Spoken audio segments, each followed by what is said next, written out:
extra time.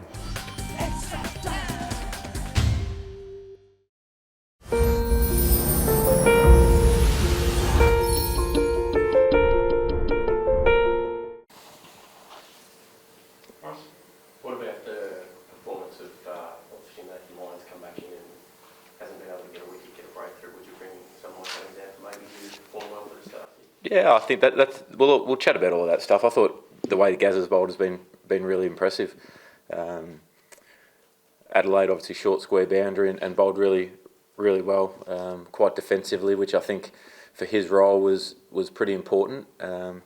Seen any time that the ball's been tossed up, Rohit Sharma hit a couple off him in the first game and Dhoni the other day, but I think he's been really impressive. Obviously not getting a wicket, he would have liked a bit more return for that, but at the same time, you're bowling against some pretty world-class, or some all-timers, really. So I think when he keeps bowling that well, he will get rewarded eventually. Skip, series at 1-1 and a lot of positives for Australia in the last two games. So how big will it be if you guys can cross the line tomorrow? Yeah, obviously we're very keen to win the series. It's been a while since we've won a series home or away, and coming up against a really powerful Indian lineup, like you said, there's been some real positives, particularly with the bat in these two games. There's been a lot of improvement over the last 8-10 months to be really proud of in these two games, but it's still, like you said, 1-1. So the way that we've bowled as a unit, I think, has been outstanding. Young Jai Richardson has been really impressive, particularly in Sydney, and then again the other day to cop some tap early from Shikhar in particular, and then the way that he bounced back and bowled some really tough overs was impressive. Berendorf's been great. Sids didn't have his best night the other night, but it's still all working to a plan, and yeah, there's been a lot of improvement, a lot to be proud of so far, but winning the series is the main focus. What are you guys taking from this series as a whole leading to the World Cup? I think the way that we've batted, there's been a lot of talk around our batting, particularly in one-day cricket through their middle overs. I think the way that we've played their spin so far, I think 3 for 115 from the 22 overs in Sydney, and then 1 for 115 last game, I think is a really good indication that the improvements there and the mindset shift in particular from the last couple of months has been really good, and a lot of improvement. I think to be able to get 286 and then 298 back to back on Sydney, which was a pretty slow wicket, and the other day in some pretty brutal conditions out there, Shaun Marsh has been outstanding. So that's been a real positive so far, is the way that we've adapted to our game plan and stuck to it really well. And that balance between your strike bowlers being rested but finding out about you guys, is that balance all there? Yeah, I think, like I said before, Jai Richardson, we've seen how well he can perform in domestic cricket. He's had a bit of a taste of it, particularly in England, where that was a really tough tour for the bowlers, in particular, it was for everyone. But I think the way that he's fronted up this tour or this series and bowled really well against world-class players has been outstanding. He's shown a lot of skill. He's shown a lot of resilience as well by when guys are coming hard at you with some pretty big reputations and some big numbers behind them. He's held his nerve really well, and that's a real positive for us. Just on Alex opening the batting, I know you've mentioned that he bats there domestically, and that's sort of the role he's done before. Looking ahead to the World Cup, obviously you're likely to have two, Warner and Smith, come back. What does that mean for Alex going forward, looking ahead to the World Cup? Oh, I think it's about giving him the best opportunity to perform. He's been shuffled around the order a lot, so we're keen to give him some consistent position and allow him to play a game that he's pretty comfortable with in terms of opening the batting in one-day cricket, T20 cricket. So in terms of what it looks like going forward, I think that's gonna have to wait and see. Obviously, Steve's elbow surgery the other day apparently went really well, and some reports in the last hour or so of Davey having an injured elbow as well. So it's about trying to have as many bases covered as we can going into the India and Pakistan series, and then onto the World Cup. So if we've got a few guys that can play 3 or 4 different roles in the side, whether it be opening, middle order, floater, finishing off the innings, I think that gives us a lot of flexibility with the squad makeup. So if he wasn't to open going forward for whatever reason, where would you think he's best suited to? Top number 3 or lower down the order? Well, he's, like I said before, he's batted everywhere, and he's done a pretty good job at wherever he's batted. The one place that he hasn't really batted a huge amount in his career is down at number 7, which is the traditional keeper spot, opening or 7 in one-day cricket. So I think it's just about getting him as much experience and as much game time as we can, exposing him to some really high-pressure situations, which it has been. India are number 2 in the world, fantastic side. So the way that he's opened the batting so far, he would have liked to have gone on and had a bigger impact. But the way he started, your first 20 balls is the toughest in cricket, and he's played that really well so far. So there's some really positive signs there. Just touched on the first 20 balls of an innings. How sort of frustrated, I guess, are you with your own form at the moment? Finch? Yeah, a little bit Is there anything frustrated. you can do to tinker with things? Bat a bit longer. Yeah. That'll be the number one thing. I think when you're searching for runs, you can be searching for the right recipe. And I think over the last couple of days, I've had a chance to go back and look at some footage and see what's worked really well when I've got hundreds for Australia and felt like I've been playing really well. So it's just about making sure that I give myself the best chance. And maybe I've been too tentative in the last couple of games, letting a bit of pressure build up. And it's always a fine balance between attack and hanging in there and waiting for the right time to sort of, I suppose, be aggressive and take on the game. But I still feel I'm a very good player. I think 13 international hundreds suggests that I do know what is required. It's just a case of just getting through that initial part, and I'm probably looking to put a bit of pressure back on the bowler. I think at the moment I've just been a little bit tentative in my thought process and in my footwork at times. So I think it's just about going back to my natural game and just letting that flow and finding the right rhythm.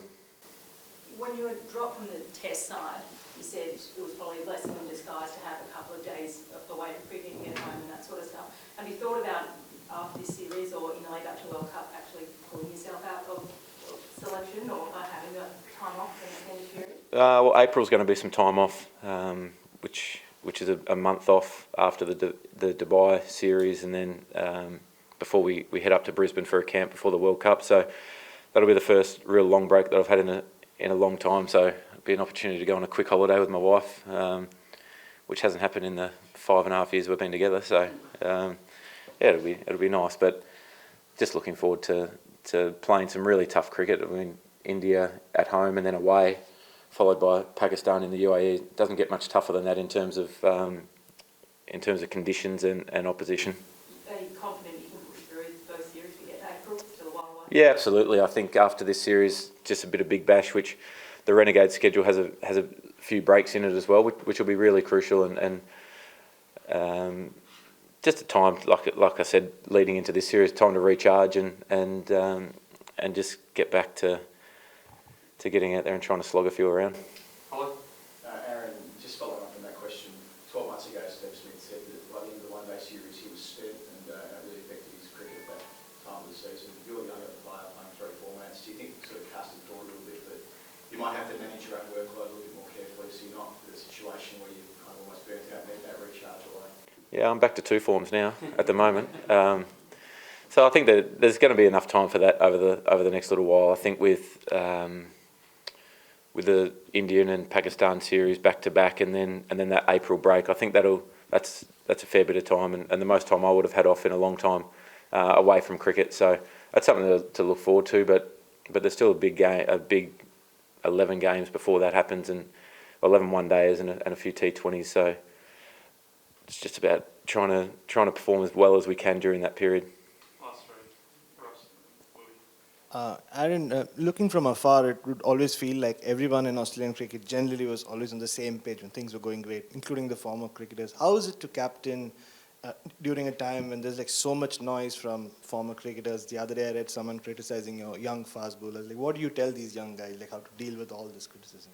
Yeah, I think we're in a unique situation at the moment where we have a lot more coverage of cricket. There's a lot more commentators. There's a lot more social media interest around it. So I think for the young guys, it's important to not let that get to you. I think it's important to have either your own network of people to go back to and people who you really trust with your own game as well, outside of the Australian cricket team coaches. I think at times the best thing that you can do is go back and see someone who you're really comfortable with and who's seen your game over a long period of time. And if that's your state coach, if it's your club coach, if it's a personal coach, I think it can be good just to have a different voice at times. A lot of the time they're telling you the exact same thing that everyone else is, but it's coming from a different place, and that can be really refreshing at times. So in terms of the criticism of our young fast bowlers and things like that, I think they've been outstanding. They're playing a high intensity game under some real pressure against a real world class team. So there's going to be times when they have the better of you, and there's going to be times when you have the better of them, and that's professional sport, that's professional cricket. So you have to accept it at times, but my advice is just to tune out as much of that as you can, because it can get you down. And I think the great Sachin once said, I don't need people to tell me how well I'm going, I don't need people to tell me how poor I'm going. So you know yourself, you know in your heart how you're going, so I think that's the most important thing. Across the past 12 months, no one's played more for Australia than you have. Plus you throw on all the added stuff, being captain of the T20 and the other one-day team, you've got to do all this stuff as well. And it's been a massive 12 months of cricket, as we know. So A, has it been enjoyable for you? And B, who have you been leaning on to help get you through that, coping with everything as well as being able to go out there and make runs? Yeah, it definitely has been enjoyable. There's times, obviously, when you're playing that doesn't go your way. As a player, as a team, you feel like you play really well and you lose. There's other days when you nick one and it just drops, or it just drops short of your slips and things like that. That's all great fun. It's all a part of the journey, and it's a part of the game that we all love. So you never take it for granted, because it ends pretty quick. So I think it's important to understand that we've got the best job in the world. We're representing our country. Embrace it.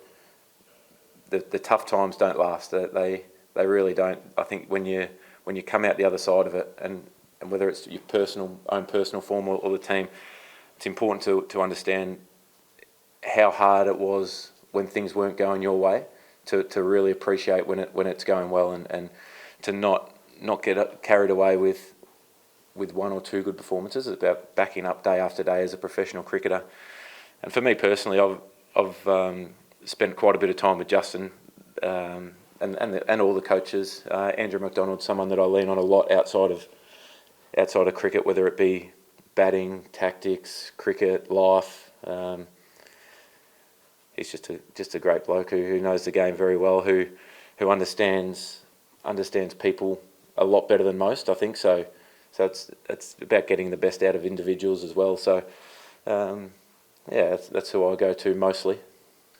Can I ask you about Sean Marsh? You used to work well in the test, and Yeah. he battled a bit to get the runs on the board. Now he's not going to have the fun with one page. I mean, what's he doing differently now?